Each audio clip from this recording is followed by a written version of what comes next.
Welcome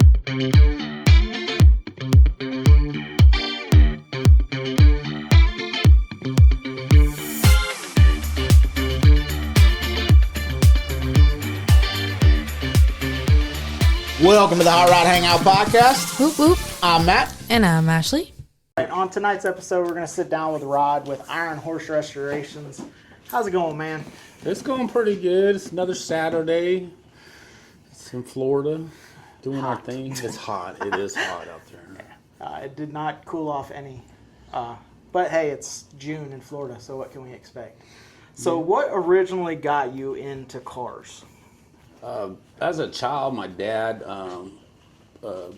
built a lot of cars and worked on them and sold them, bought them and sold them and fixed them up. And then, I got into that at a very young age with him. And then it was a thing. Instead of most kids had toys to play with, I had old cars and tools. And I just took to it. I guess me being his oldest son, he just drugged me out there and, heard all the old stories about holding the flashlight for the old man. Did he have a shop, or was it just personal stuff? No, personal stuff. He was actually like a mechanical engineer, so he built like machinery for the food processing companies and stuff like that out in California, wineries and stuff like that. Yeah, I knew the childhood was in California. What made you want to come to Florida? Well, we moved to Florida 30 some odd years ago, and just really looking for a nicer place to raise our kids, honestly. I hate to say that. Well, but we found a little Milton and Pace area here, and all our kids went to school there. So we were just trying to do something and move out and kind of find ourselves as young people back then. we're in that process right now. Yeah, it's fun. It's a journey. Yeah, and that's it's definitely. I made the joke a while back. Like, I never thought at 36 I'd be like excited about being homeless, but seeing where the next chapter brings, and and everything happens for a reason. I mean, I probably wouldn't even have found y'all's shop if my truck hadn't broke down, and because it's kind of fate, huh? Sometimes. and to run into somebody that not a when as soon as I met you, I told you this earlier, the way you talk to people, the way you talk to me, just some guy off the street, it was nothing. It was a normal conversation, and that's kind of what I'm trying to show with the podcast is like, we're all just normal car guys. Like, we all just, we have a passion for the cars. So what made you switch from working for somebody to doing your own shop? Oh, that's an interesting story. It is. Well, we had a big hurricane come through here, Ivan, and it tore us up. And I was in the collision shop in Pace, been there for some time, and the workload got huge. And then but the pay went down because the insurance companies were cutting our times and everything. Right. And it got to a point where I just couldn't physically handle it no more. And then, I've been helping people with cars around here for a long time and doing stuff. But that's kind of when I took the plunge and went from, a steady job into total unsteadiness. Nothing was steady ever again. So. Well, and there is benefits to having the shop or to having your own thing. And that's kind of what I'm experiencing right now. But also that losing the steady or walking away from that paycheck every Friday, or every other Friday or whatever it is. So the shop itself, if for everybody that hasn't watched the YouTube video, what is your I guess mission statement, or what is your goal with the shop? What do you do? Tell us a little bit about that. It's kind of been the same thing my whole life. I got folks that want something, a car, and I build them their kind of rides and stuff. So me, honestly, is just having the customer happy and then putting out a really nice product. Because I try to build cars that look decent to a builder, not so much my customers. Right. Because sometimes they really won't notice the difference or anything I do, but it makes sense to me and stuff like that. So just, I hate to say my mission statement was to feed my children, but it's true though. And I just had a knack at it. So when I was a kid, like in Cali, I went around and cleared everybody's pinstripe jobs and graphics, because you got to tack that stuff on there, and you might have to tack it 3 or 4 times, or you're gonna drop the week's worth of pinstriping on the ground. So. Yep. And that's where I got started. I really got started with Charlie Kokorian. He let me come into his shop, and I told you about him earlier. Mm-hmm. And I started wet sanding just right at 13, and kind of went from there.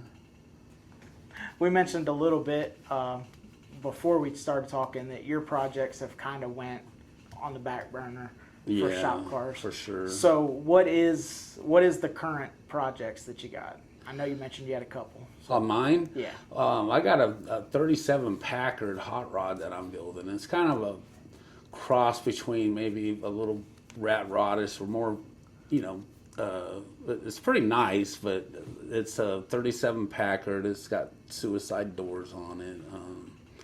I want to finish it. I just never have time to do on it. And then that one's...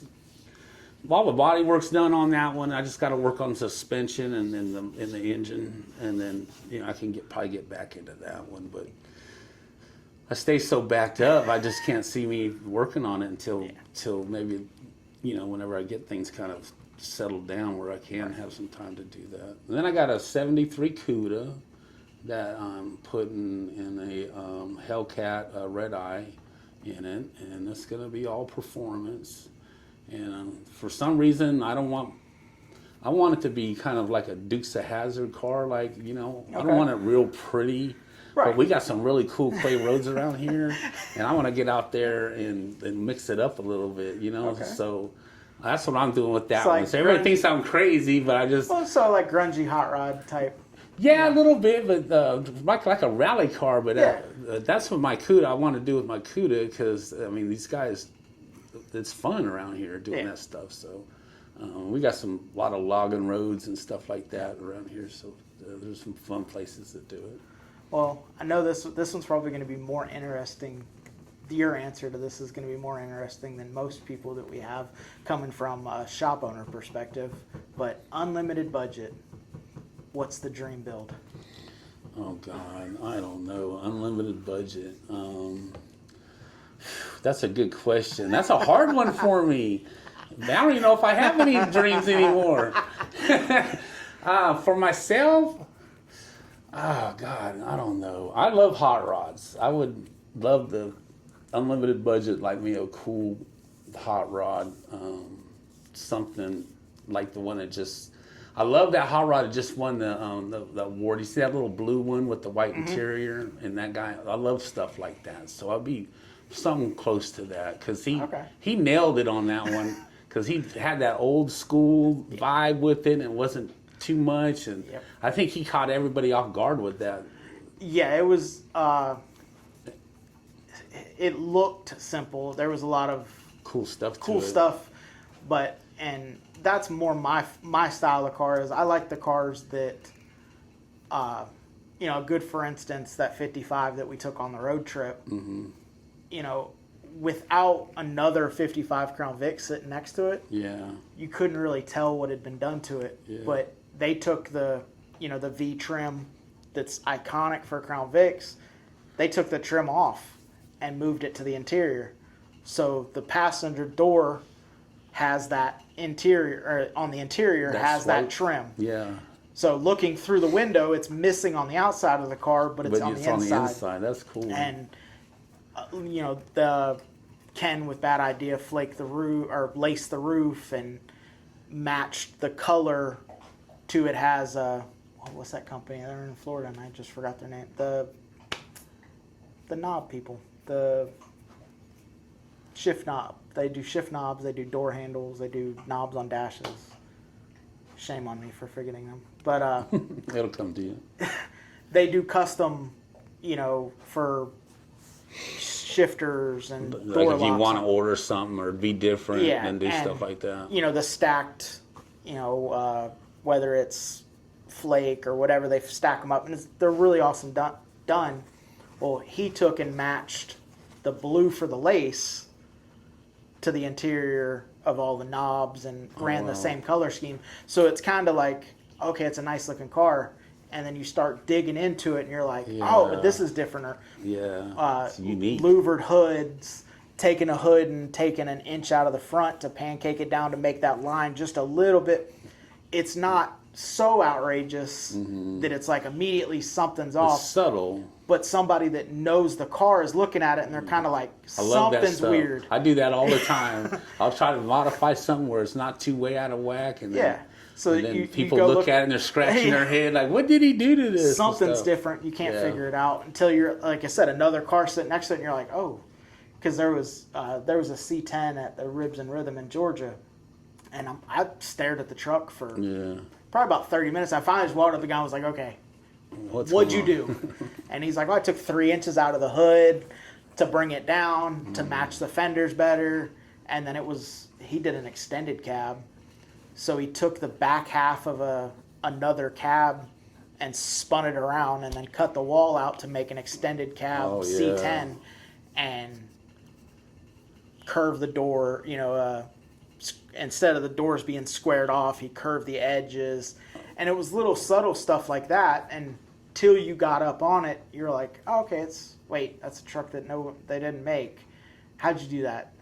Or little minute, like ghost flames or hidden stuff in a paint job where you don't necessarily see it, and then you start digging for those little Easter eggs.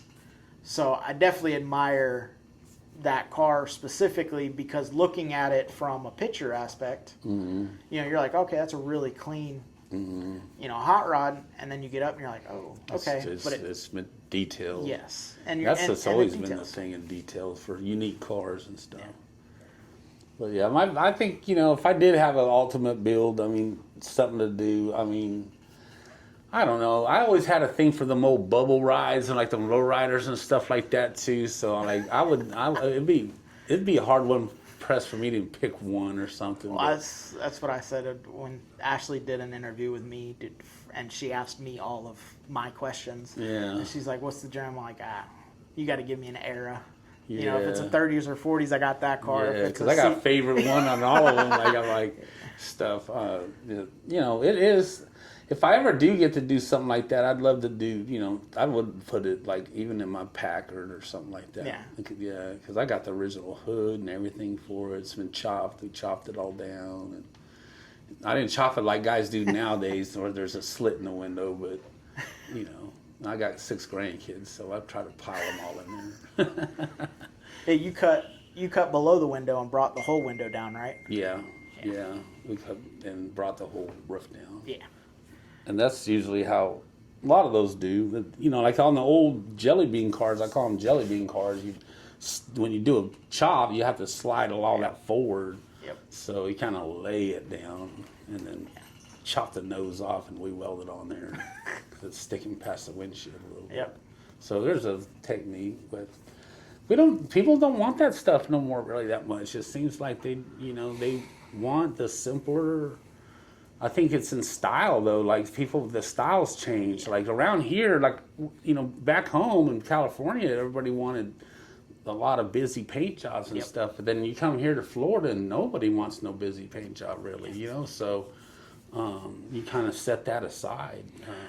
Yeah, and the era or the vibe, depending on where you're at. Like Cali is real custom lowrider. Like in the YouTube video, you showed the off-road stuff. That's real big where we're at because, middle of nowhere, woods rides. Yeah. Not to that scale. Yeah, that one's going to be a new one. But, whereas you got Central Florida with a lot of the 30s, 40s traditional guys, muscle cars, obviously, because the Villages being retirement community, a lot of those guys were in that muscle car era. So it's definitely a different vibe depending on where you go. It does. It changes out through the whole country. Everybody's kind of got their little niche in different places. Well, and even an East Coast custom versus a West Coast custom, completely different visions. Yeah. You know, the body mods may be similar, but paint wise, West Coast is going to be how many colors can I put on it? How many different flakes? How many pounds of flake? You know, whereas 30 pounds of paint on it. you know, and East Coast guys are more graphics. Yeah. So there, it's cool to go, and that's, you know, what I'm most excited about. And getting to some of these shows that we've never been to is kind of seeing everyone's aspect on it, because there's a lot of stuff. You know, when I went out to the West Coast, there was a lot of stuff that I put in my bank for when I eventually got a Cadillac, and then I eventually got one. So it was like, oh, that's a cool idea for a custom. Whereas over here, no one really does the wild graphics or wild flake and candy and all that, Yeah. all on the same car. Usually if a car has candy, it's just candy. Yeah. Or candy over graphics. You know, they don't really mix everything together and just go wild. Where out there, it's like, how wild can we make it? Yeah, and that's the neat part about it, growing up in that over the years and helping guys with their projects like that. So when I started, and then I worked for a guy named Steve Felix, so he did all that custom stuff, and I was his helper, and we did a lot of lowrider paint jobs and stuff, and they're so intense. Like, you really don't realize like how much work goes into just laying all that out. And then, of course, my job was to tape and clear and paint and get the bodies ready. And he, you know, I worked for some good artists. Ron Talley I worked with, Dale Lisdahl, Neil Averill. They're all custom pinstripers out there, and that was my nighttime gig, is going over their shop and making sure their stuff was cleared right and wouldn't mess it up. They'd have weeks into that stuff, you know. Well, that was with the Cadillac. I was talking to the painter, and his fiance was like, "Oh yeah, when y'all get ready to do that, like, I'll just slide food under the door because I won't see you for a week." And I'm like, "So, like, is it that bad?" And Psycho was like, "Yeah, I won't come out of the booth." Yeah. He's like, "Well," he's like, "We will live in the booth for until it's it's done." He's like, "Because once I get started," he goes, you can't stop. It's like you got to keep going. "Yep." And you got time frame too on paint and stuff like that. So there's a lot to it. My hat's off to the guys that do all that stuff, because they really are artists. Well, and even murals. You know, you get airbrush guys. That was a big thing when I was a kid too. This Claudia Rawlings would airbrush a girl on your car or bike, and it would look like a real person, and like out of a superhero magazine or something. And those people that can do that but it's lost art though. No one wants that no more. Well, and again, we talked, you know, what's old is new. Yeah. It seems like, you know, there for a little while, everybody had the tweed interior, the dolphin gauges or autometer gauges, the street rod type builds, and now you don't see a lot of the street rod. You're getting more back to either bare bones or muscle cars, and you know, C10s have, you know, everybody that listens to this knows C10 went crazy because now, you know, you have the Get Down, you have OBS Nationals that just happened in Bama. You know, you there's all these, the truck stuff is coming back, and then also you're starting to see some resurgence of the 90s, you know, they call it retro. I don't know how you'd say 90s is retro, but retro mini truck stuff, where it's not, let me put a big wheel, it's, let me put 17 billets, and, you know, I keep them clean. Well, that's all we had to start with back then. We didn't have anything when we had the mini truck era in California when it first started, so we had to make all our own stuff. But, you know, I remember I went, you know, if you had 17s, you were like the big, man. Yeah. And then it was like the first dude that put a 20 on an S10 and made it lay on the ground, you're like, how did you even do that? Yeah. And now I think they're putting 24s and They do. But it's all in style though. It kind of fades in and out. I'm a big wheel guy to a point. Yeah. You know, but 20s on a classic I'm okay with. Although I do want to own a donk. I'll probably own it for like 10 minutes, but I just want to own one of those. Got some big old just like 26s on a or box something. Chevy or something. They got them. Mobile's full of crazy donks. And you know, I've always said like, oh, I want one, but I probably won't keep it because it's not really me. But you know, now those come a long ways too. These boys are putting, you know, you go to these mobile shows and stuff, and they got some big horsepower motors, and well, they just had and they'll tear them cars up out there too. Like they ain't even scared. oh, I think it was Hoosier just come out with a 26-inch slick. Oh wow, yeah. So they're like, because there for a while they were running on, you know, road tires, and you're like, how are you? You know, you got the big names, you know, Donkmaster and Boost Doctor, which they just had a big race in Adale, and they move too. Them oh big old yeah, cars. They got some gears in them.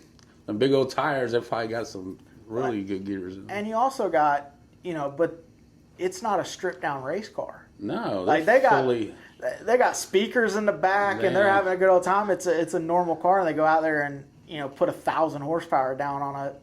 They do. And it's like, how many, you know, and which now 1,000 horsepower, you know, back in small block and, you know, Hemi days, if you had 1 horsepower per cubic inch, you were doing something. And now, you know, with the LS platform and the Coyote platform, like, oh, you have 600 horse? That's nothing. And you're like, no, that's still a lot. That, you know. It's still a lot, but it's more manageable than newer Yes. fuel injection stuff. Yes. So and it cools, and the engine blocks are so advanced that they can handle a lot of torture. Well, yeah, we just put the 3rd gen Coyote in that Bronco that we did, and did the 10R80. Yeah. We had a Triple X came out here from here in Pensacola and did the tune on it, and then it was pretty cool. It was for a lady, but she would never use none of that horsepower, but it's all there for her though. So, and she loves it, you know. So she's from the 38 district out there. You know where 38 is? It's kind of on this side of Panama City. Oh, okay. Yeah, it's a really, really nice neighborhood. And they have a big, cool car show every year with all kinds of exotics and stuff. I'm starting to see, you know, we talked a little bit with the Bronco stuff. You're starting to see a lot more of those coming back because the aftermarket has started kind of accepting them. You know, it used to be, you know, the Broncos, they didn't really make a whole lot of tubs or parts and now you're starting to see that, which there's a company now making Blazer bodies.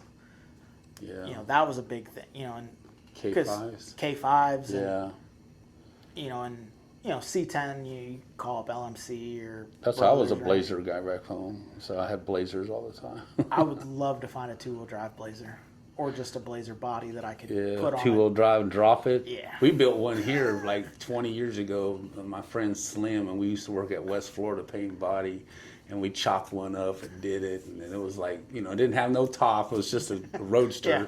But man, everybody was looking at us and stuff. It was so fun.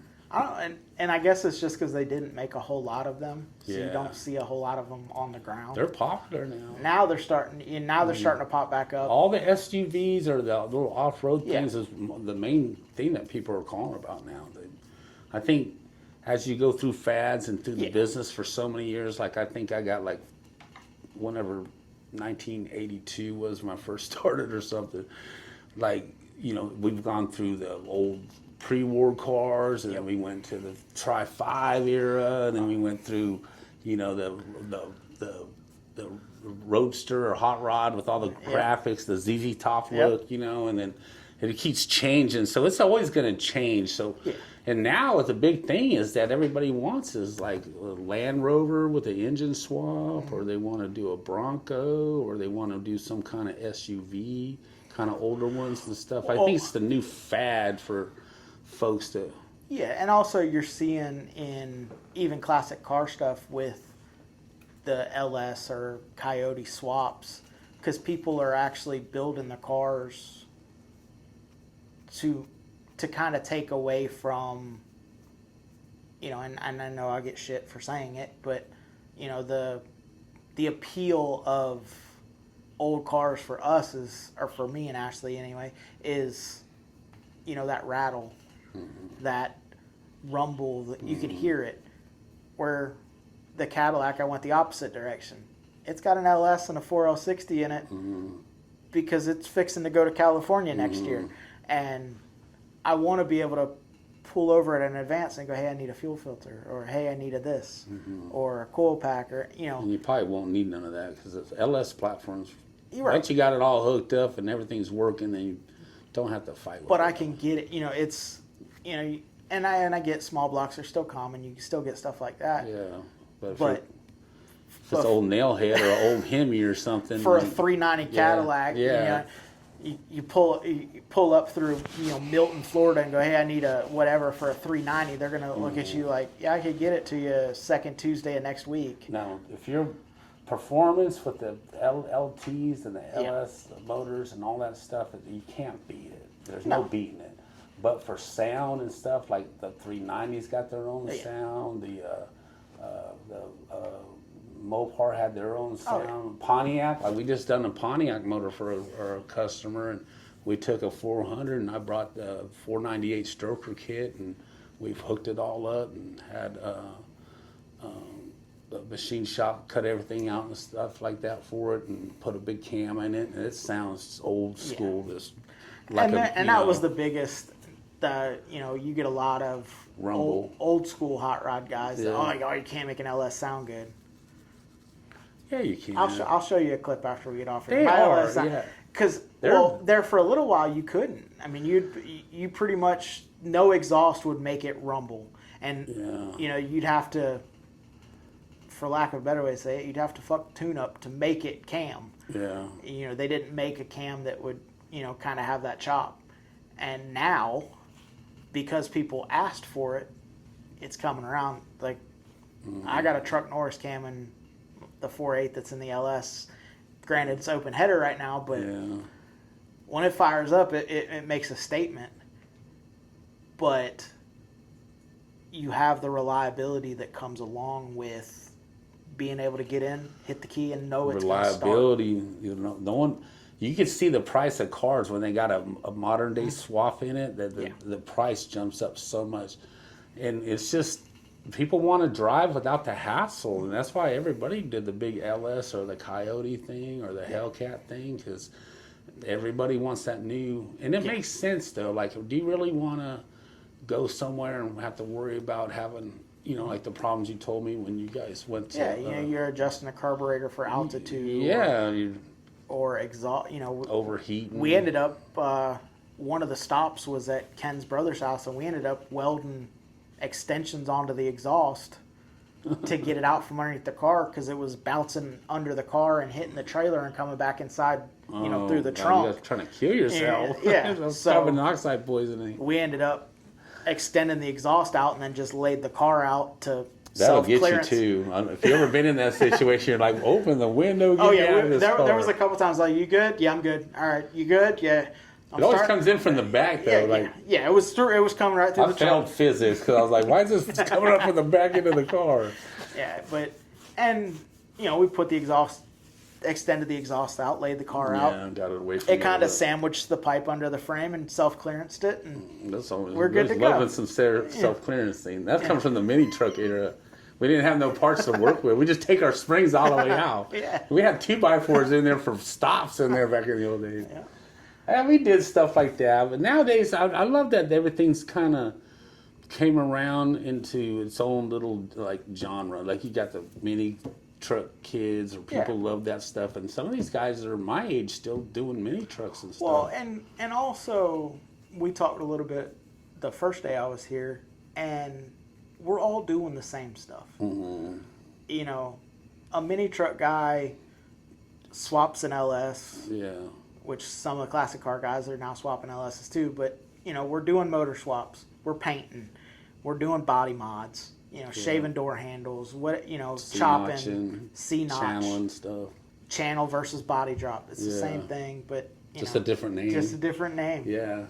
You know, I mean, most channels are, you know, if you're gonna channel a car, usually that would be considered a stock floor body drop, or a traditional body drop. Mm-hmm.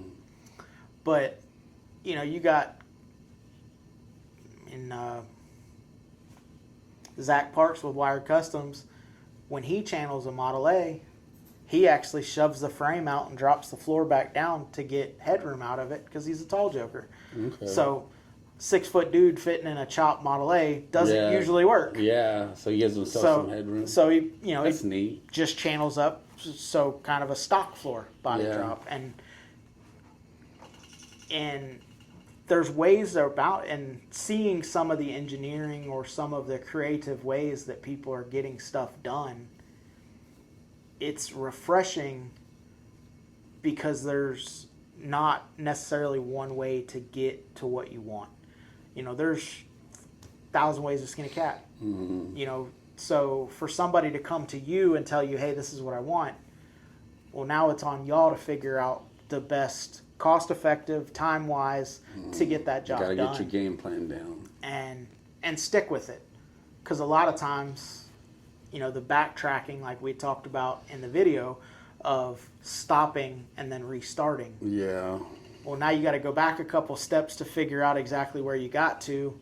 And It's hard. That's why I do the way I do it, so I don't have to just like some guys. I got a buddy that does cars, and if someone stops, he'll just stop on it. You go in there, and it's just a big old rust is taking it over. I'm like, I said, you can't let your work get like this because you're going to have to sell jobs from this or keep it clean.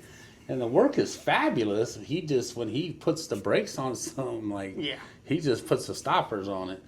Me, I took a different approach, and I will move ahead on something. Like, just think about someone that says, hey, look, I can't afford to do something, but the car's all in body work, and if you don't put some paint or a sealer on there, it's all going to go bad. Well, and then you're going to have to redo it. And and then you're going to have to explain to a customer why, well, I already paid you for this. Why am I repaying you? They don't want to hear and that. They don't like that part. That's where the part where I'll take something to where I can store it and then stop it. So, and sometimes it's bitten me, and sometimes, most of the time, it works out for us. But there's a few times that people abandon projects. Sometimes, who knows what some of these kids do?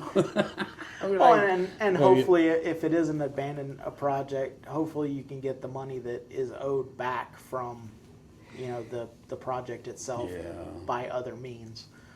That's the last resort. That would be, And then over the years, 23 years, we've had that happen. We have people pass away on us too and stuff like that. So most of my customers or clients are up in age a little bit. So, but a lot are in their 30s. Some of these young guys around here are making some big money, and they want to have a cool car and stuff. So, we try to work with everybody, but things happen. If you got a build and you're right in the middle of it, and then you can't. I just can't put the brakes on it and shove it outside. I have to at least get it to a point where my work's not getting devastated. Your work is work is protected. Yeah, and that's what we do here.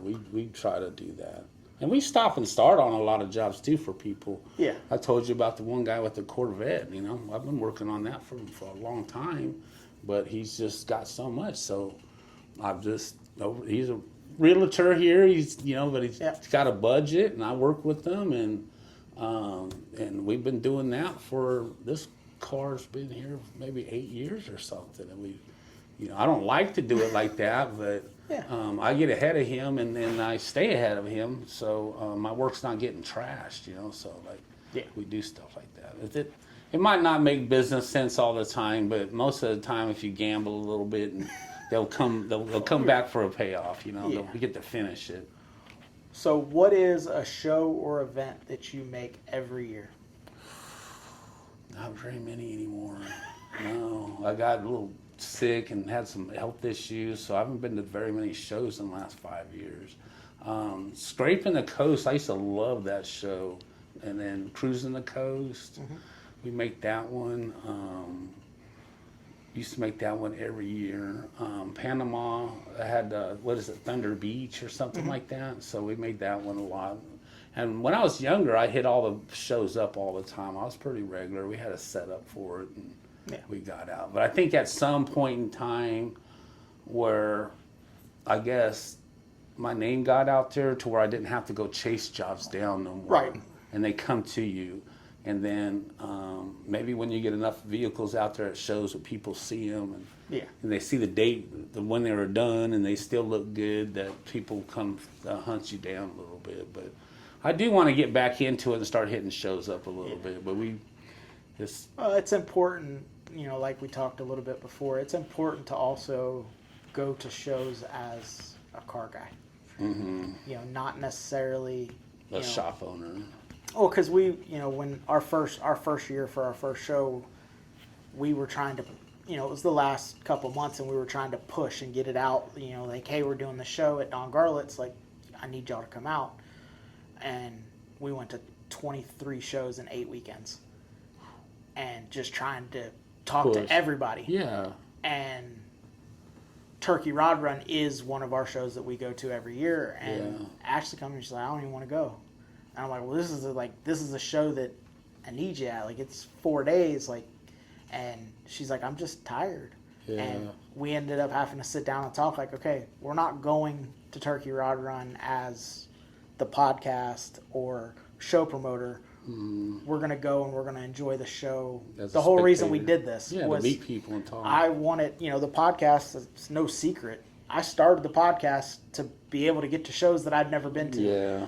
So that's why that question's important that I asked, like, what shows do you make every year? Because if you go back, if you go to these shows over and over again, they must be pretty decent. So if I haven't been, maybe I need to put that on my list of shows to go check out, and maybe it could be one of our shows that is an every year show.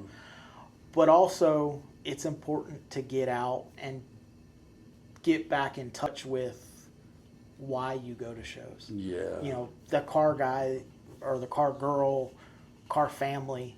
I'm fortunate that she supports the shit out of cars a lot more than she probably should sometimes. But it's easy. It is much easier to be in this world with a supportive, significant other that understands. That's a big deal. Yeah, that understands. It's a lot of work doing the shows. That's a hard circuit. That's and even in personal builds. Hey, we're going to sell the house and we're going to live in an RV. Yeah. So I can be next to my car, so I can just wake up and go work on it every day. Most people would be like, no, we need a house. Yeah. But it made sense for kind of the next chapter of what we're doing. Yeah. So that's traveling and meeting people. Traveling and meeting people and making the connection and growing, not just for me. I want somebody to be able to reach out and say, hey man, I'm working on a 34 Ford and I'm having trouble doing this.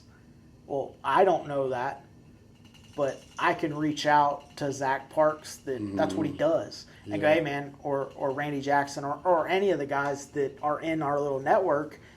Or if I don't know anybody off the top of my head, I can put a post up and say, hey, got a guy looking, a good, for instance, is her front end. I needed a bolt for the lower control arm. And Napa wanted it was like $200 for a nut. Because it's a special threaded nut. Oh, wow. And couldn't find one. So I ugga-duggaed with an impact and drew a paint line, and I would check it every time we got out for gas or stop the car to see it. And I just said on a podcast, like, hey, I really wish I could find this bolt. And Randy Jackson with Gas Garage called me up. He goes, man, I take all that crap off and put Mustang 2 on every 50 Chevrolet. Yeah. He goes, but I think I got one back there. He goes, if I got the bolt, I'll send it to you. What's your address? Charge me. Yeah. And it was, she needed a part. Yeah. He had the part. He wasn't going to use the part. No. So. He had enough of that part, huh? Yeah, and. I feel him there. You're like, get rid of this old stuff. It doesn't work. Well, 49 to 54 Chevrolets are not known for their awesome front end designs. No, they're a mess. You can't. There's not a lot. Well, and now they're starting. You're starting to see a lot of stock stuff.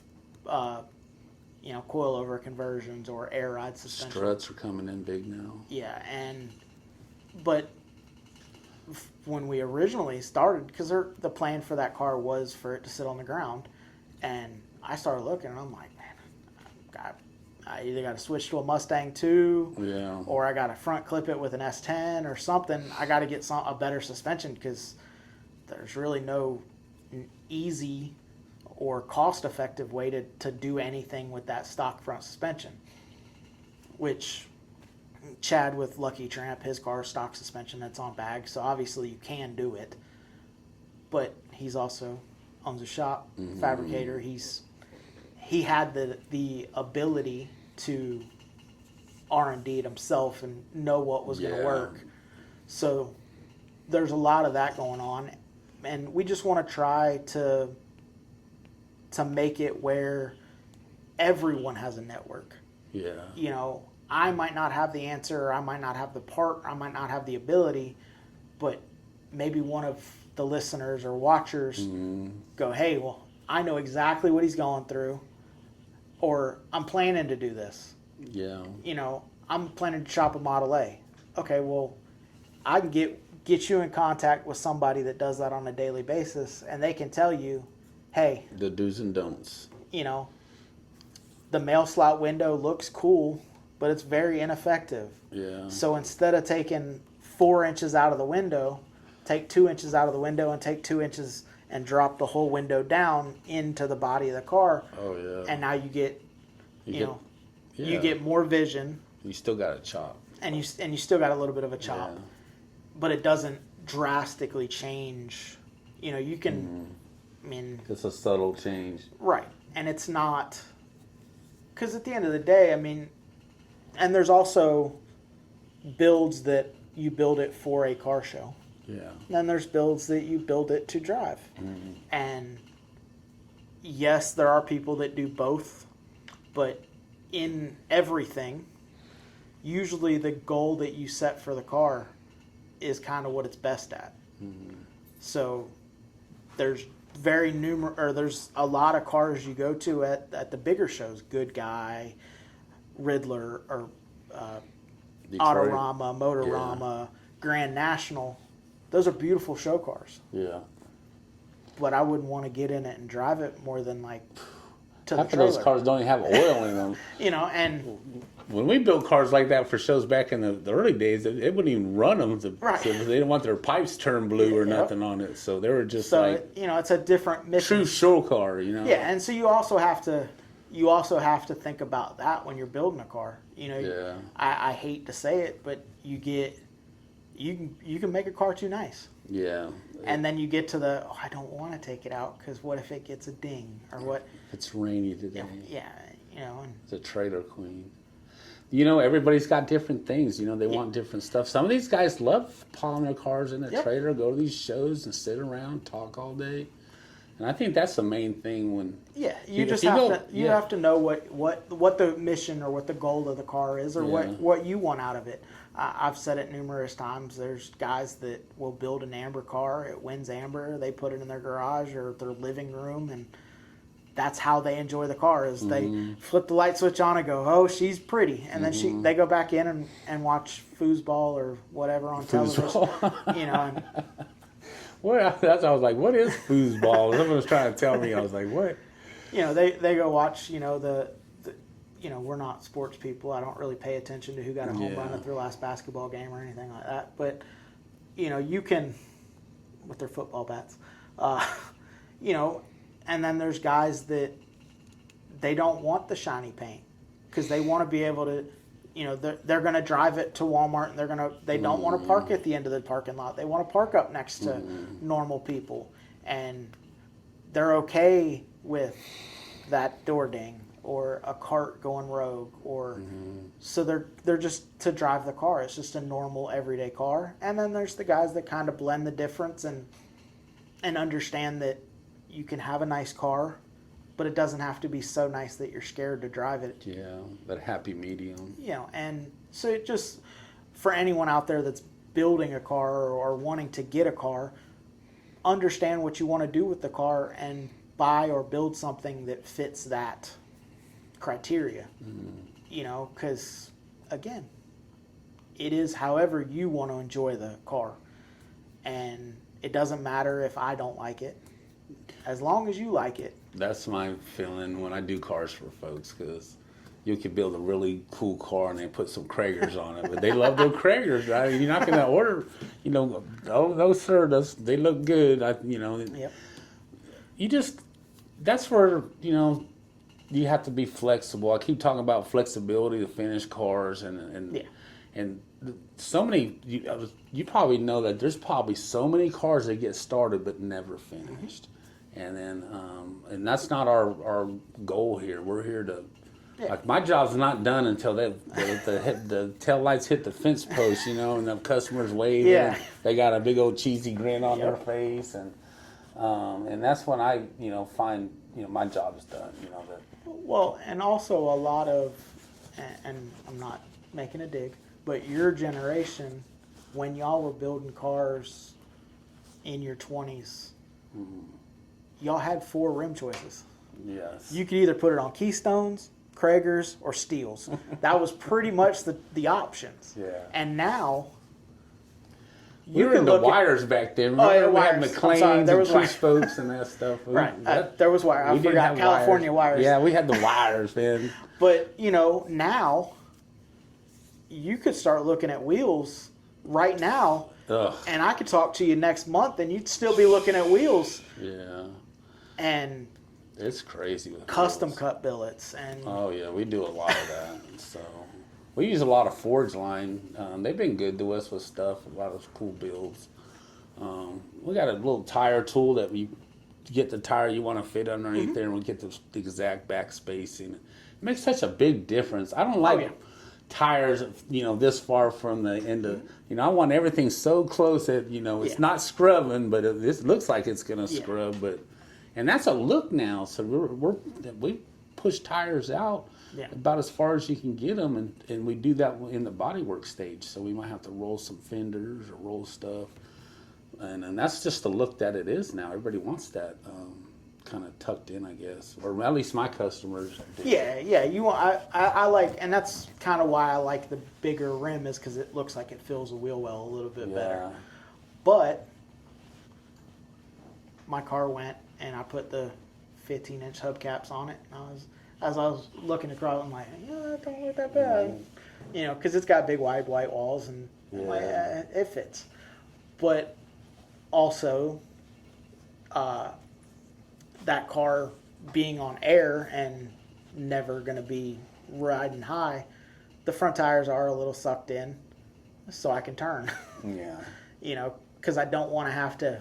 It's tough with that, trying to get those front wheels in there and not have them sucked in so much. And then if you're going to drop it like that, you might not have no choice but to have them like that. And the way that because it's stock suspension just with air ride. Yeah. So I mean the tires lay in a little bit. So as long as you're off the ground, I could turn. It's not full lock. Yeah. You could air it up a little bit and get full lock, but it's the higher you part go, of, you got more steering. Yeah, part of all builds, or most builds, is kind of dealing with your bullshit. Yeah. Like, I want to be that low. Yeah. So I'm gonna have to air it up to turn lock to lock. Yeah. Or, hydraulics was to get away from, they weren't meant to do anything other than just to lift your headlights so the cops didn't didn't get you. And then it turned into a whole thing. Yeah, it's a whole. I'm not responsible because the Psycho, my painter, is on hydraulics, and he has a unique setup. His is a 12-volt setup. Oh, that's cool. And I think 2 pump, 3 dump. But it's a up and down. There's no, he can't or he probably could 3-wheel if he tried, but it wasn't built for that. It wasn't built to hop. It's not going to set any records of going up, high as you put more batteries and stuff like that. But that's his choice. That's what he wants. Does he run shocks with it, or is he just running open? He's got coil. Coil over, coil under. Oh, like the airbag ones, like. No, it's a hydraulic. Oh, it's hydraulic. Yeah. Okay. Oh, I'm sorry. I thought you were talking about airbags. No, I have air ride. You He's got air hydraulic ride. guy. Yeah. But like I said, it's one battery for his hydraulic system because those pumps are 12 volt. the only reason that people are adding multiple batteries and getting to 24, 36, and 16 batteries in the trunk is to over speed Yeah, them. they're running 24 volt systems or even higher. Because a lot of time, and certain dumps require 12 volt or 24 volts to activate them. But the reason he did 12 volts was, one, he didn't want to fill the trunk up with batteries, and two, it's just a up and down. Yeah. You know, he's not trying to hop. And if I was to do it, I actually have a set of 12 pumps that were going to be for a 12 volt system, because you have to run a small gear to be able to get lift out of them. But I'm not responsible enough for a 4 or 5 battery car. Yeah. I would burn the hell out of some pumps because I would have way too much fun with it. Yeah. As soon as I could hop a car, you would never see the front You'd be end. out of battery power. Yeah. You know, and he had a guy, he did a setup and on a guy, and he told the guy, he's like, hey man, like the pumps are, the motors are good and everything like that. He's like, but take it easy for a little while and let them run, you know. And he called him, hey man, I think I messed up these pumps. And he's like, what do you mean? He goes, oh, I know you told me not to hit all switches all the way home. He's like, but I was having too much fun. And he ended up burning up a motor, you know, on They'll the way get home. hot. Running that fluid through there gets pretty hot. So. And you know, that'd be me. If I could 3-wheel, I'd 3-wheel everywhere. Yeah, like so. In the corners. Yeah. You know, so waving at everybody. I know that. I know that about myself. You got to make sure the tire waves at you when you go down 3-wheeling. So. And you know, but again, that's what he likes. Yeah. He says bags are for groceries. It is what it is. We did a bag that we put some shocks on it, and it slowed it down. But the ride was so nice on that car. But then we had bags that we just ran bags. But if you get like the 61 Impala with just on bags, it's pretty bouncy. Yeah. So I will have front shocks, and then I have rear shocks as well. Because mine's still on, 62 Cadillac has trailing arms, so it's just bag on bar. Yeah, that's a cool Replace the setup. coil. Replace the coil with I a can't bag. wait to see that thing all finished. Me either. You'll get there. Yeah, and it's it has a tentative goal, which now that I'm going to get up there, hopefully that process will speed up with me being able to work on it more. But what is a show or event that you've never made that you want to get to? Ooh, well, I think one I do want to go to is that Turkey Rod Run. I've always wanted to go to that because everybody says it's That's a a good blast and it's fun, and they do it. Isn't that the one that's inside Daytona Track or something like that? Yep. So I had that one. Make sure you wear comfortable shoes. Yeah, a lot of walking. We did it with the first year we went. We did it in one day because we had the dogs and we didn't want to do an Airbnb. Oh, wow. We walked 16 miles and didn't see everything. Oh wow, it's that big, huh? Yeah, well, it's the whole speedway. Oh, it's the whole, yeah. So Yeah. that's what I love to do, but it seems like I'm always stuck doing family things or during that time or something. It's Thanksgiving. Yeah, and then I got to go to SEMA a couple times back in the old days when I was in California, but I'd love to build something and take it back one over there and maybe set up a booth or something and do something like that. And we might end up going this year with that pink Bronco. We're kind of debating if we can swing it, but because it's pretty expensive to go to that show. As a vendor, As an exhibitor, exhibitor, because it's pretty expensive. But we were talking earlier about going to a car show as for car business or yeah. It's when you do that, like on my end, you'll get stuck at the car you're at. And you'll talk all day long and won't ever move. And you won't even get to see the show. Yeah. And I've done that so many times. And I love going to a show where I don't even have a car there or something. I'm just cruising around checking out everybody's stuff. Because I'm not a hater, you know what I mean? But I like talking to people and seeing what they do and stuff like that. So, no matter what you run across, I'm not one of them guys that go try to pick people apart and do that stuff. No, but as a car guy, because I find myself, I'll ask questions either for clarification or not necessarily I don't like it or why'd he do that, but there may be a reason why he did it this way and not the way I thought Of doing you it. know. And sometimes it's, you know, like when It's a I learning process. You might have done it way, Yeah. and then like how I build cars now is nowhere near where I built them 23 years ago. and so. you learn not shortcuts, but you learn better ways or more time effective, especially in a shop environment. Time is money, you know. It's difficult, yeah. And like we were talking before, you know, you're starting to see a lot of shops that used to do full builds and now they don't do full builds because at the end of the day, it's like, okay, well, I should bill for, you know, 1,000 hours, but the customer's looking at it like, well, that took you 1,000 hours? Well, yeah, I have 20 hours in just getting your body lines correct. They don't, well, I don't see that. Well, They can. you know, and it's, so you end up cheapening yourself to try to justify the money that they're spending, Yeah. but you're shortchanging yourself. That's a very rare. That's real. That happens. And it's a shame because y'all as shops are, Everybody's gonna look at it. They don't know what they got into. They have $3,500 or $30,000 paint job, and they don't know the difference. And then, and it's a tough one. In my whole life, I've always done really nice stuff, even if I wasn't getting paid for it. So, and then, but it got me to where now that I don't have to fight for work and stuff. Right. Like, so it comes to me, and I'm blessed for that. I'm happy. well, and it's the gamble, like you were talking earlier, you know, doing a little extra here and taking less, that person remembers it. And in the custom or classic car stuff, sometimes your best advertisement It was easy. is the owner of a car you did previously. Yeah. You know, oh, who did that? Oh, Iron Horse. Oh, okay. You know, now they come talk to you, and now you built something for them, and they didn't fight you so much, so you got paid what you were owed. Okay, well, Yeah, it does come around like that. So Yeah. eventually you'll work up to where you want to be. Right. But if you don't put out that quality work and that Yep. kind of stuff, you're never going to get there. Yep, And that's my best advice for anybody doing this. Get out there, do it for yourself. You might make...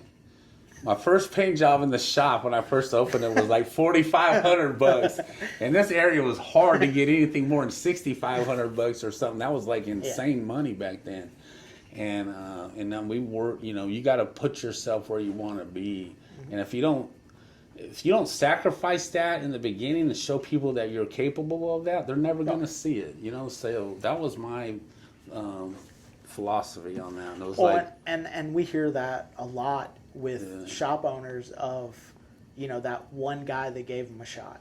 yes. You know, that first customer that believed in them enough to go, okay, paint my car, or do the chop, or whatever. Just trust you with their jobs. And then all of a sudden it turns into 4, 5, 6, 10 cars down the line, or maybe not they brought you those cars, but somebody seen the paint and went, oh, who did that? Oh, so-and-so. Oh, okay.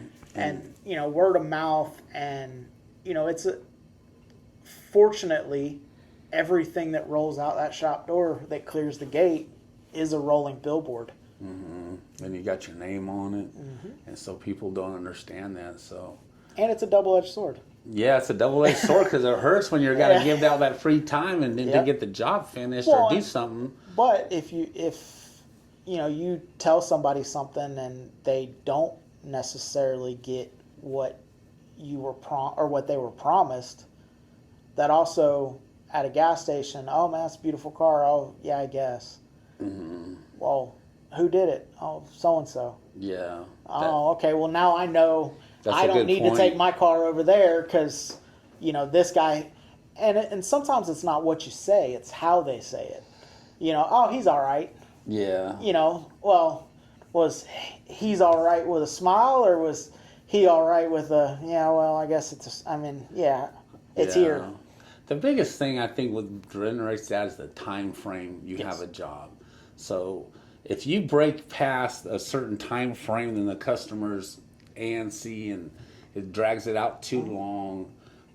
So I found out over the years that if I can get jobs run through the shop smoothly, Yes. and then there's a lot less problems down the road with it. Then you got some jobs that are just difficult. You know, someone, God knows what you're gonna get back from the media blast place. You know, you're like, whoa, man. Can you send it back? Where's the rest of the car? Yeah, took it as a whole car and it comes back as a frame. 2 nuts and a bolt. They're like, here it is. I'll build you a car. I swear I'm gonna build you a car with these 2 nuts and bolts. I like that skit with the, was it Eastwood that has the rust remover spray, and it's like a classic car, and the guy sprays rust remover on it, and then it pans over, and it's just the 4 tires sitting there. That happens a lot, especially here in this area. Now, California, you didn't hardly have any rust, and so when I got down here, like my sheet metal skills had to come into full play, and because you're replacing full floor pans, full quarters, and stuff that you would never take on back home that people are building here. So we got jigs and build all kinds of stuff like that now. So Well, and also different areas of the country. The same with the styles. Also different vehicles. You know, there's a lot of Model A's in California. There's a lot of customs. Out here, you know, you couldn't pick up a C10. I used to laugh. It's not this way anymore, but I had a buddy that lived in Texas, and I was like, man, just come and I'll give you a bankroll of money and bring me every C10 you can buy and sell them here, and we can make tons of money, because out there C10s were selling for pennies compared to what a C10 here or up north, you know. are they popular up there too? C10s? Yeah. If you have a rust-free anything, Yeah, you up pretty north. much ask whatever you want for it. Yeah, up there. You know? That's where all the bad ones come from. You're like, where's this car at in Jersey? And the frame's rusted together or something. You got bubble gum holding it together. I know, it's horrible, especially on like old vets and stuff like that. That's tough. Yeah. But, you know, and it's awesome to see kind of everything coming full circle of everybody's getting, you know, and social media and getting out and stuff like that. You know, the big argument of print media is dead. I don't necessarily agree with that, but print media is harder now. You know, because there's people like us. Yeah, I just walk through your shop. You know, people see those cars getting worked on. The days of waiting for Hot Rod Magazine to come out so you can see what Chip Foose did, or, you know, any of these guys, big name guys, you know, Barris, or We didn't ever have no other way to see it. you know, that was what you had to wait. And also, but it also cheapens, because guys are spending a lot of money to have cars built or building cars, and they don't get to go pick the magazine up and go, my car made it in a magazine. Yeah.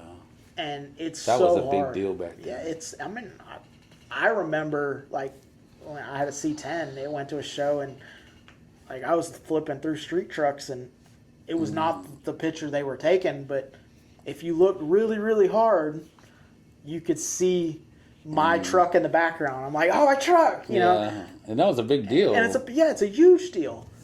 But now even debuts, you know, it's so hard to have a physical debut, because, you know, the Cadillac was supposed to get debuted at Motorama in Canada. And the guy told me, he's like, hey, man, I know you do social media. I know the car's going to be all over social media. He's like, but the day it goes in primer is the last photo of that car until it gets unveiled here. And I went, okay. He's like, black and white photos are fine. He's like, but I don't want, you know, he's like, enclosed trailer it, bring it up here. And I'm like, enclosed trailer? I don't even own an enclosed trailer. Uh-oh. And he's like, yeah, like, and I was talking to my dad, and he's like, this is your first, like, show. Like, this is a real car show. Yeah. He's like, this isn't like you parked in a grass parking lot. Like, this is you're going to back your truck and trailer in somewhere and unload your car And get you inside. set up, yeah. And, like, set up your car. And I'm like, I feel about that. Like, It's fun, dude. and I'm super excited. It will make it there. Obviously, it's not going to get debuted there. I don't think, anyway. But just because deadlines... I've put so many deadlines on it, and like, I'm going to try to make this out. Yeah, that's a hard part. Trying to, I do know it's going to California next year for West Coast, the cruise, but will it be done completely? I don't know. Maybe, hopefully. Hopefully. But it's got to keep working. there's also it's money. I mean, I'm to the point where I need to buy different manifolds, get exhaust put on it, and then I'm going to have to buy paint.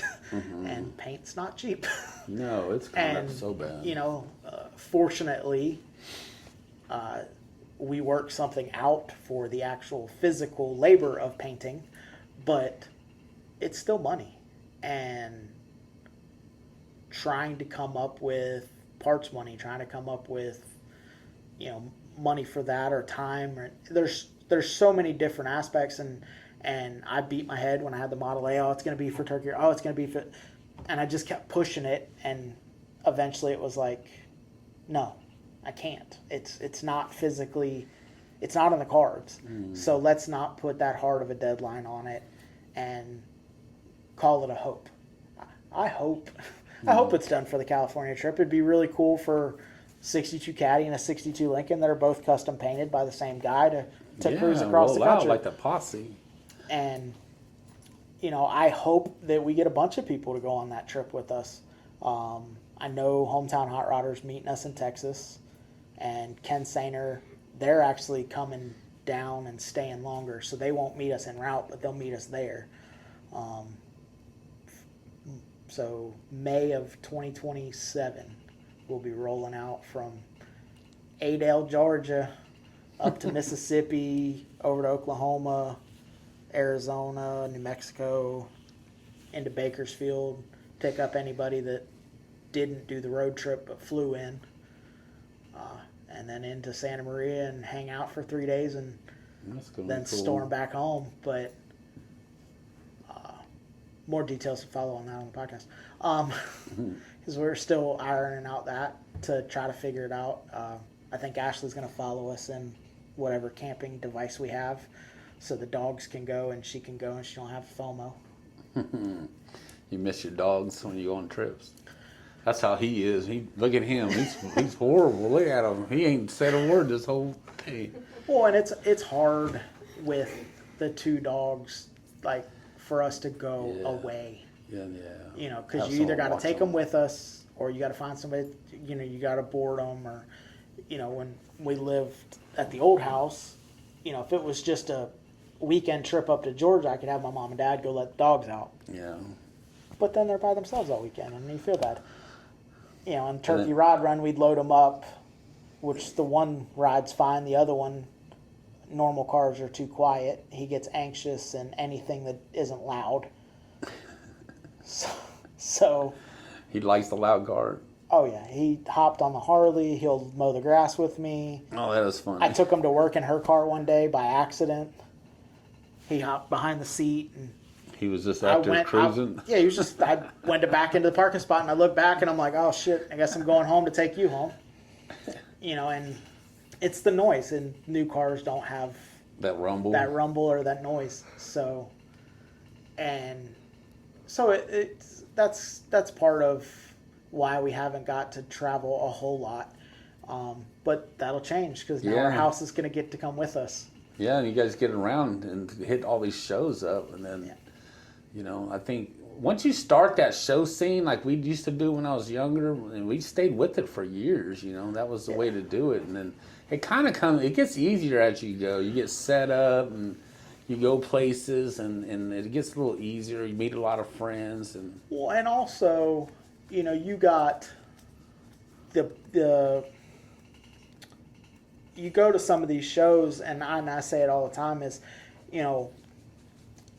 even though I like a show, Mm-hmm. doesn't necessarily mean that it's going to fit your vibe. Yeah. So like we went to Tampa Lowrider Show, and the cars are amazing. Mm-hmm.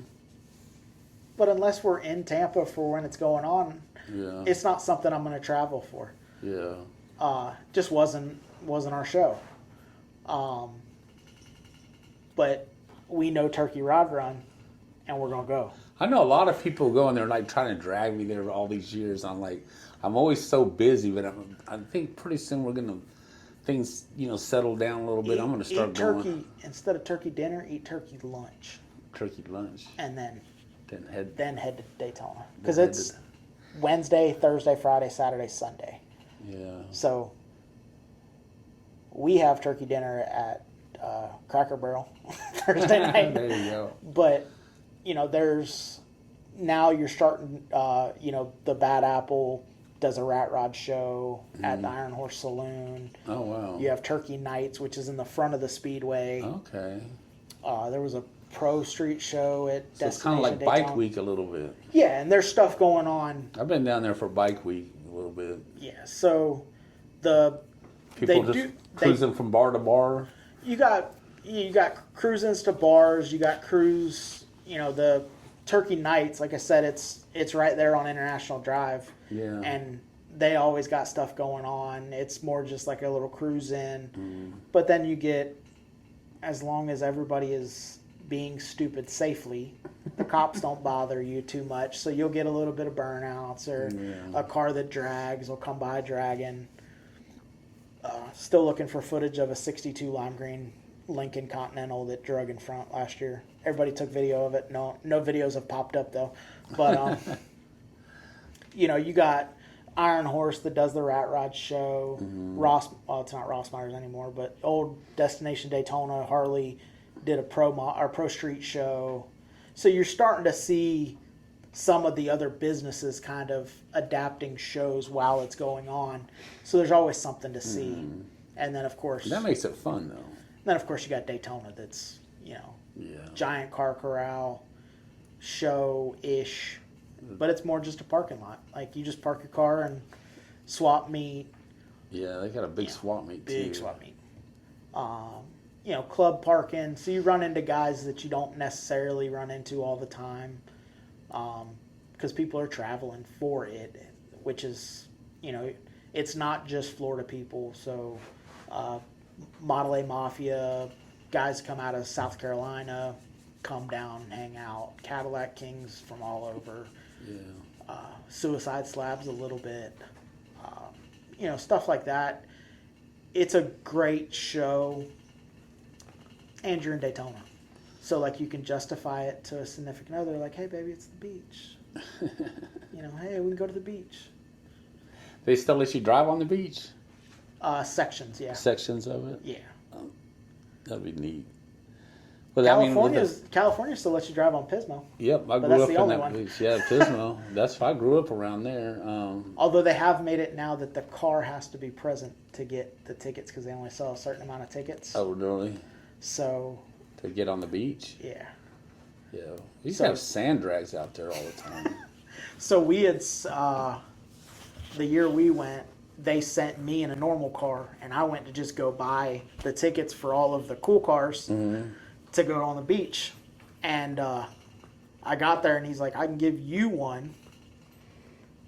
And he's like, but it's not transferable. Like, the cars have to be here to get the tickets. And I'm like, well, the cars are at the West Coast show. So, like, they're not going to be here till, like, 2. And he was like, I mean, y'all can come, but we might be sold out by then. I'm like, what? Oh, they limit the much people go back in there. Yeah.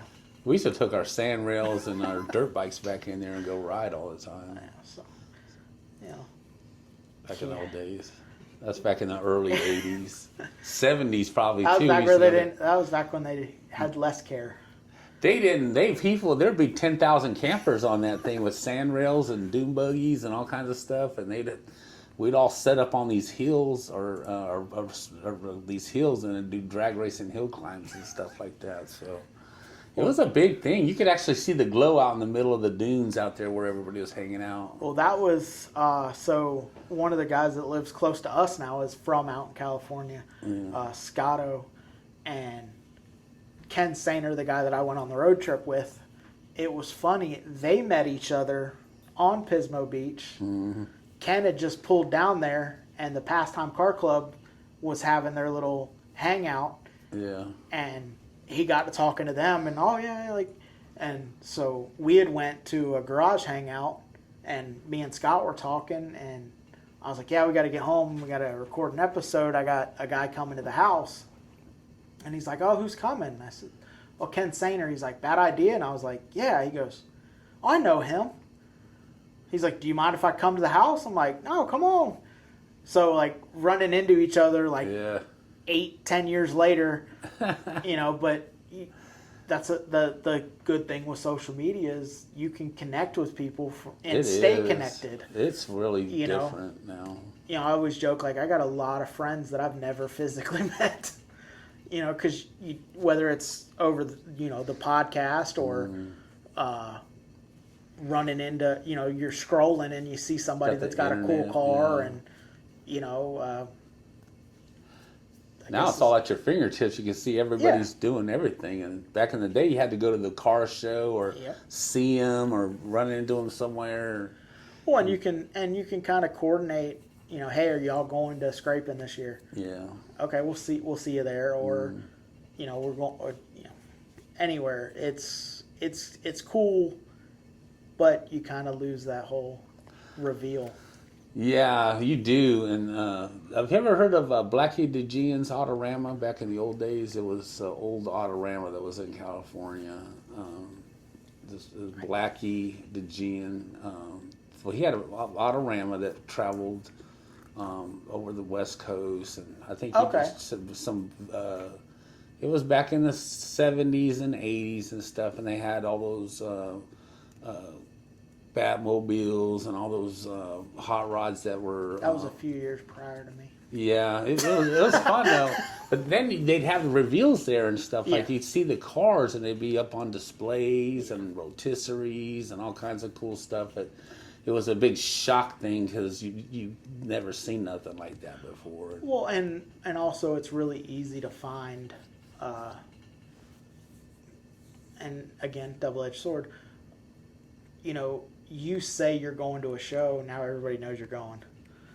So you do run into that, now you're stuck talking to somebody, and it's not stuck because you enjoy talking to them. Yeah. But you don't get a whole lot of chance to go.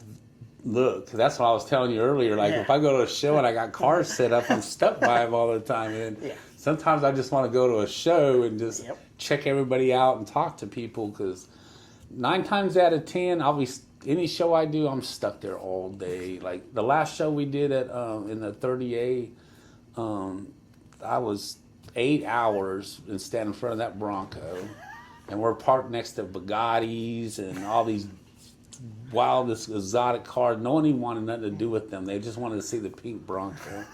And Miss Chris that owns the Bronco, I mean, she lives there and she looks perfect with the car. Like, you see me driving and you're thinking something's wrong with that guy. And then she gets in it and she looks just perfect with it, and especially in the background up there. But now 8 hours, I had people lined up and I was like begging for a break. I was like, oh my God, I just want to go hide or something. But that's part of it though. If you go there on business, you gotta take care of business. And then, well, and we always joke like, oh, okay, we're going as car people, but I always have podcast shirt or hat on. And we ran into somebody coming here today. We stopped at the gas station to lose a little bit of time, and there's a C10 parked there, and I'm like, walk in, guy's got a car shirt on. I'm like, hey, is that your C10? Yeah. She's back there getting what we need, and she's checking out, and I'm having a conversation with the guy, and the gentleman that was with him's like, oh, you go ahead. She's like, I'm waiting on Blabbermouth. Because I'll stand there and talk to you. Tell me about your car. I want to know everything about it. Why'd you end up with it? That's awesome, though. That's a gift, though. And he's like, well, are you going to the car show? And I'm like, what car show? I guess there's a car show at the American Legion. Oh yeah, it is today. today. Man. And I was like, I don't know, maybe we'll find, maybe we'll see you over there. Doesn't look like it because it ends in 20 minutes, but but yeah, you know, and again, you talk to a bunch of people, and it's not just one type of person. No. You know, it's different backgrounds. Like you know, you were telling me about the guy that's got 50, 11 cars and doesn't drive any of them, and started broke and got money, and now he can afford it. You know, there's all different types of, the car world doesn't necessarily have to be, you don't have to be rich. You don't have to be anything specific. Just gotta like it. And you got, it doesn't matter your job, you could be a car person. Mm-hmm. It doesn't matter your income, you could be a car person. It kind of removes the, I don't know if you've seen it. It's common denominator. I think it's Bloodhound Farms. Oh. The dude is blind. Oh wow. Shout out to him if you listen to this. I've sent you an email. You should email me back, please. But he was born blind. Loves cars. Oh wow. So he has his wife with him, and he has white knit gloves. And his wife will ask, "Hey, my husband's 100% disabled, blind, been blind, yada yada yada. Would it be okay if he touched your car? He has gloves." Oh wow. And a lot of people, yeah, and walk it down, and the dude is very knowledgeable for being blind. Like, oh, okay, Chevrolet, okay, No way he does and it. like, and it's amazing. How you can remember that? And the owner will end up like, and she's like, I don't know anything about cars, so did he get it right? And the owner, yeah. Usually, he's pretty spot on, Mm-hmm. but then also, oh, does it still have the 350? Oh wow. Oh, did you do the, what's been done to it? Yeah. And they'll joke like, oh yeah, it's blue, and obviously he doesn't know, and it's just a wild guess. Yeah. And if he ever gets it right, it's good. The internet will probably explode. Yeah. But and lowrider, so one of the lowrider guys took him for a ride and hit switches with him in the Oh, car, that's and cool. he's got a big old smile on his face, and it kind of goes to show, like, it doesn't matter what you got going on in life. The cars can be can have a place, and it's I don't want to say It's all common of us. ground. Yeah, it's common ground. Everyone is there for the same purpose, as a passion or a love for cars. Mm-hmm. So, before we get out of here, Okay. what is one piece of advice that you would give, whether it's a younger generation or somebody that just wants to get more involved in the car world? I would just don't give up. Keep pushing. If you really want to shop or do something in this field, just work on your skills. You might not get paid for it now, but later on you will get paid for it. And who knew back in the 80s and 70s that the stuff I was forced to do as a kid turned into something where I could be in Florida and have my own business and do that stuff. So I would just tell everybody just to keep your nose to the grindstone. Just don't let no one steal your dreams. Just keep doing it. And it might not happen soon. It might be later, and then that'll be your right time. Because, this ain't my very first shop either, So I had a few shops in California that I was younger and, made a bunch of mistakes and went back to the body shop and did stuff. So it's a learning process. Yeah. It really is. Well, and even if you don't have a shop, it's a learning process. Yeah. You're gonna make mistakes, and you're gonna have to learn to fix them, or you're gonna have to rely on other people to give you insight on how to fix the mistakes. Well, every one of shop owners like me always started on our own stuff and tore them apart, and we'll have stories that a wheel fell off a car or something when you're a kid. But when you grow up into it, you learn by your mistakes. You keep rock and rolling. Just keep doing it. Like, our car culture is huge in America. Like, we're car freaks. You know what I'm saying? So just roll with it. Look at where it's at now. It's a huge industry now. Oh, yeah. So, and in the 80s and 70s, it wasn't like that. It wasn't like it. You had to go to the junkyard to find everything you needed. Well, we really do appreciate you coming on. Well, great. Well, happy to have you here. And until next time, guys, get out and drive your shit. Later.